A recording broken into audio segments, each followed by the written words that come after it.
Baik, selamat pagi rekan-rekan. Di video kali ini saya akan mengajak rekan-rekan untuk menyaksikan proses instalasi panel surya atap dengan kapasitas 5.500 BP di daerah Mojokerto, rekan-rekan. Kita juga akan bicara mengenai biaya, totalnya berapa, serta kita juga akan bicara mengenai peraturan di Indonesia mengenai sistem PLTS upgrade ini yang tertera di peraturan menteri, rekan-rekan. Nah, kembali ke sistem PLTS-nya. PLTS ini menggunakan spek sebagai berikut. Yang pertama, daya panel surya yang terpasang sebesar 5.500 WP dengan harapan mampu memproduksi listrik di atas 20 kWh setiap harinya, atau apabila dirupiahkan sekitar Rp35.000 penghematan listrik setiap harinya. Dan jika dikalikan 1 bulan, maka penghematannya sekitar 900.000 sampai 1 juta per bulan. Kemudian 1 tahunnya sekitar 12 juta penghematannya. Kemudian untuk inverternya kami menggunakan inverter hybrid bertipe off-grid ya, dengan merek ternama Growatt dengan daya 6000 VA.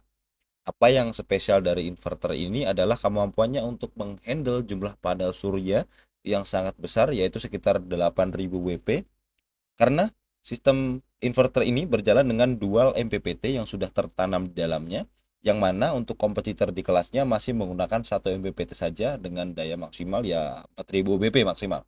Nah, dengan inverter ini nantinya akan mempunyai value ekonomi yang cukup tinggi, rekan-rekan.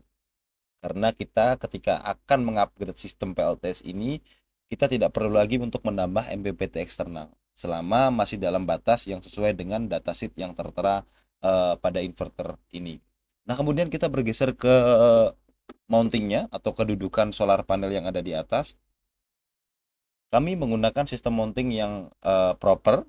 Ini sangat penting rekan-rekan, mengingat faktor eksternal di mana angin akan menjadi ancaman yang sangat besar. Sehingga kami menggunakan bahan-bahan yang kokoh dan yang paling penting tahan terhadap karat. Karena pada bagian mounting ini akan sangat jarang sekali terkontrol oleh user, oleh pengguna. Tentunya kami akan melakukan maintenance secara berkala ya, pengecekan secara berkala. Namun user akan sangat jarang sekali mengontrol bagian mounting ini karena letaknya berada di bawah modul panel surya dan juga di atap, rekan-rekan. Sehingga harus diperhatikan benar-benar faktor kekuatannya. Nah, kemudian untuk baterainya kami menggunakan baterai lithium LiFePO 4, di mana baterai ini kita datangkan baru. Kami tidak menggunakan baterai second pada sistem ini. Nah, kemudian pada sistem PLTS ini, baterai yang kita gunakan ada 4 unit dengan masing-masing kapasitas 4,8 kWh per baterainya. Artinya jika di total ada kurang lebih 20 kWh untuk penyimpanan energi pada sistem ini. Sementara untuk masa pakai baterai ini bisa bertahan di atas 8 tahun, rekan-rekan. Jika kita mengacu pada klaim pabrikan di mana baterai LiFePO 4 mampu bertahan setidak-tidaknya 3000 cycle atau 3000 siklus, yang dimana satu kali pengisian dan satu kali pemakaian akan dihitung satu siklus. Artinya satu hari sama dengan satu siklus atau 3000 hari minimal pemakaian. Nah, untuk pembuktiannya kami sendiri sudah membuktikan secara 5 tahun untuk sistem PLTS di rumah kami pribadi. Kemudian di beberapa proyek kami sudah berjalan hampir 5 tahun juga, belum ada penurunan performa yang signifikan untuk baterai LiFePO 4 ini, rekan-rekan. Kira-kira begitu.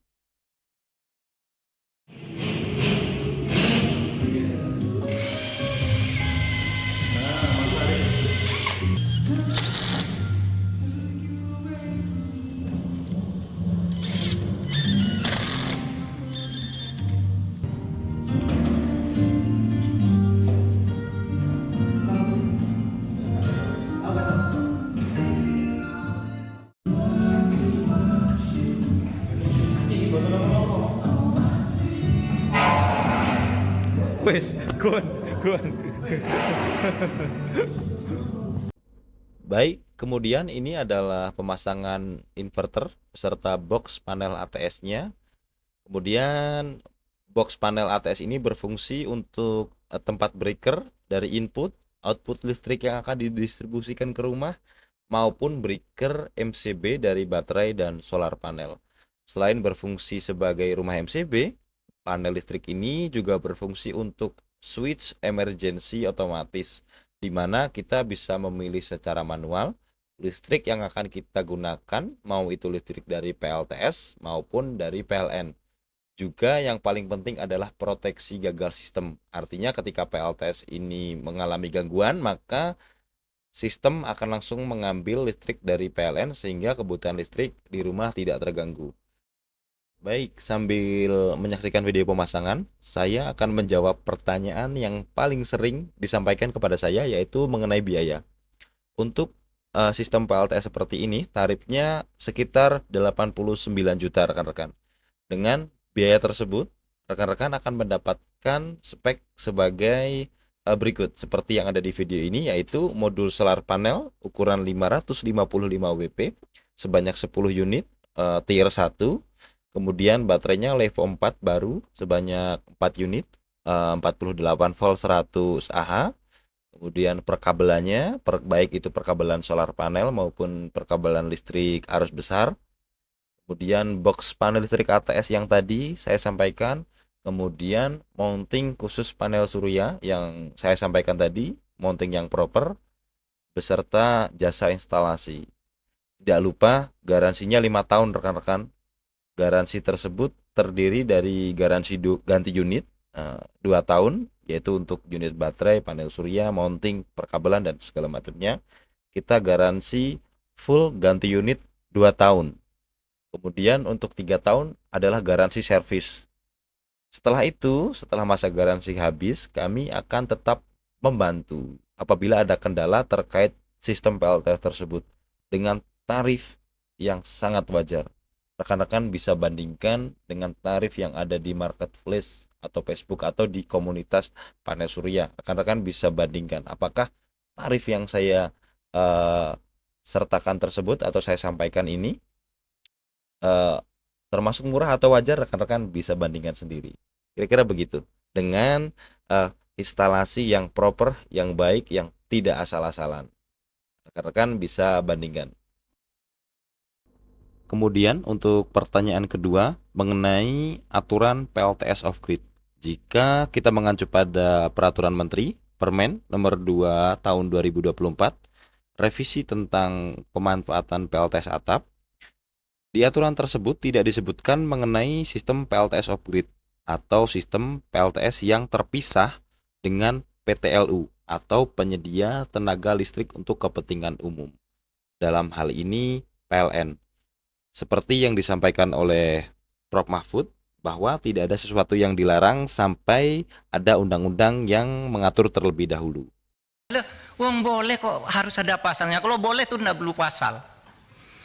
Misalnya saya tanya ke Pak Beni boleh enggak saya ke kamar mandi sekarang? Boleh, mana pasalnya? Enggak ada, karena boleh. Kalau dilarang baru ada pasalnya. Di mana dalilnya? Nah sekarang bukan bahasa Arab, bahasa Latin. Nolum delictum nolapuna sine previa lege punali. Ini dalam hukum pidana. Tidak ada satu kesalahan, tidak ada sesuatu yang dilarang itu sampai ada undang-undang yang melarang lebih dulu. Nah, sistem PLTS off grid ini adalah sistem yang terpisah ya rekan-rekan, dipisahkan dengan fitur saklar atau switch ATS seperti yang sudah saya jelaskan tadi. Sama halnya seperti genset, PLTS ini berjalan terpisah dengan jaringan listrik PLN. Dalam hal ini, maksud saya, inverter sebagai gensetnya, sedangkan baterai dan panel surya sebagai bahan bakarnya. Namun, sistem PLTS ini dibalik, di mana biasanya genset digunakan untuk cadangan, namun di sini listrik PLN yang kita gunakan sebagai cadangan. Ketika panel surya tidak mencukupi dan baterai habis karena faktor cuaca misalnya, maka sistem akan otomatis mengambil suplai dari listrik PLN melalui ATS pemisah. Dengan sistem inverter on grid, itu beda, di mana jalur keluaran PLN digabung dengan keluaran PLTS. Itu yang dimaksud dalam peraturan menteri tersebut rekan-rekan. Oke, inverter nyala. Ada jeda dulu, jadi outputnya nggak langsung keluar teman-teman. Ini posisi ATS eksternalnya ada di inverter. Kemudian ini indikator ketika dia running pakai PLTS atau pakai inverter. Ini ketika dia running pakai PLN. Kemudian LCD di sini nanti display outputnya, keluarannya. Nah ini adalah modul untuk proteksi baterai jikalau si inverter ini nanti gagal proteksi. Nah ini sekarang udah nyala, bebannya jalan, cuman belum kita koneksikan ke rumah. Kita baru tes running untuk pertama kali. Oke, kipas di sini jalan. Baik, sementara itu dulu kita matikan dulu teman-teman. Prosedurnya kita matikan dulu switch si inverternya.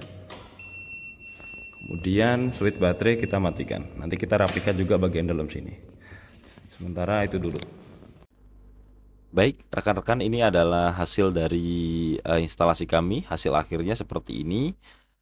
Sangat rapi rekan-rekan, bisa diperhatikan semuanya sangat aman, tidak ada jalur kabel yang terbuka. Dan sistem sudah berjalan normal. Terima kasih untuk waktunya telah menyaksikan video dari kami. Mohon maaf apabila ada tutur kata yang kurang berkenan atau mungkin ada data-data yang saya sampaikan kurang tepat. Bisa dikoreksi lewat kolom komentar atau bisa hubungi saya via WhatsApp 0851 5666 7800. Sekian, terima kasih banyak.